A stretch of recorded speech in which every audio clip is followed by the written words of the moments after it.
Rev up your engine.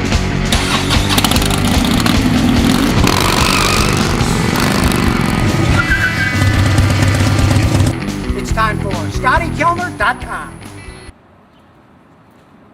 Today I'm going to show you how to change wheel bearings out in a Toyota. And if you notice, I'm wearing glasses. And that's because I value my eyes. We're going to do some hammering and grinding, so you want to protect your eyes when you do that. The first thing you want to do is jack the car up in the air. Put the jack on a mounting part and jack it up high enough so the tire is 2 or 3 inches off the ground.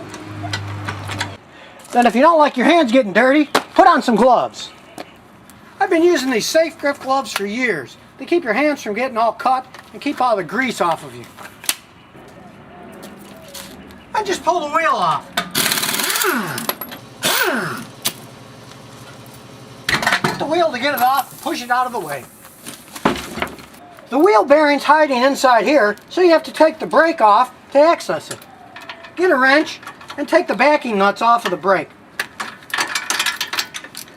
Once you get the 2 bolts off, the brake caliper slides out of the way and take the rotor off. The bearing's hiding inside here. There's 4 little bolts inside here, 14 millimeters, to hold the hub in. So we take all the bolts off, and then the hub comes right out.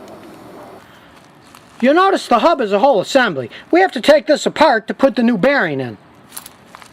Just give it a good whack with a hammer. Then it'll unscrew and you can get the end off.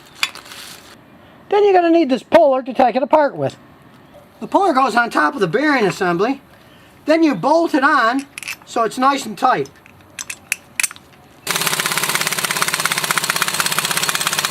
Then the bearing assembly comes apart. But here's a trick. You've got to get the race off here. You've got to grind it off. So get an air grinder and cut the race in half.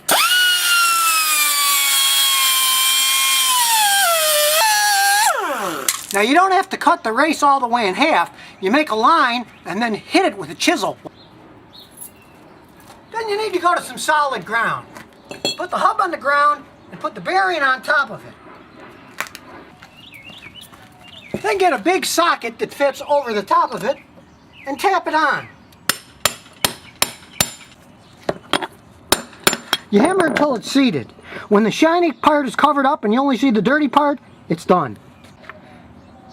Then just get the nut and tighten it back on. And if you have anti-lock brakes like this car, don't forget to put the anti-lock brake wheel back on. Be sure to tighten all 4 bolts nice and snug.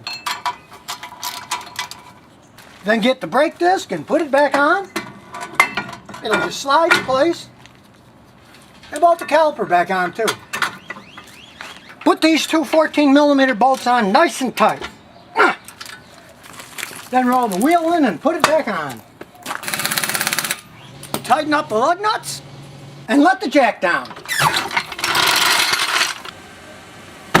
Then take the car for a good road test. There are 2 wheel bearings in the back. You might still hear noise and have to change the other side.